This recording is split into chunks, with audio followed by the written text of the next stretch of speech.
माझ्या बॉडीला अजून काय गोष्टी गरजेच्या आहेत ज्या मी एक्स्ट्रा करू शकेल आणि त्या करून मी माझ्या शरीरामध्ये बदल आणू शकेल, तर हे फार इम्पॉर्टंट आहे। आणि ह्यासाठी रोज सकाळी मॉर्निंगला 20% रोल करायचा आहे।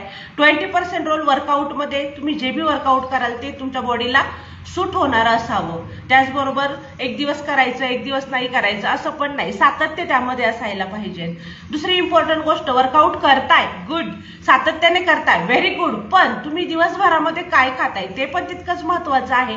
जर तुम्ही कॅलरीज बर्निंग करताय तर इटिंग पण किती करताय हे पण पाहिलं पाहिजे। म्हणजे ह्या ज्या शेड्यूलला आहे ना, ह्या शेड्यूलला अनालाइज करणं तितकंच महत्वाचं आहे आणि हे अनालाइज करणं आपल्या हातात आहे। त्यामुळे आपण काही झालं ना तरी पण आपल्याला आपल्या स्वतःच्या शरीराकडे लक्ष द्यायचे आणि आपल्याला बेस्ट ऑफ बेस्ट आपल्याला कशा पद्धतीने बदल करता येतील, अजून काय एक्स्ट्रा, अजून काय एक्स्ट्रा, अजून काय एक्स्ट्रा ह्याकडे लक्ष द्यायचे। ज्यावेळी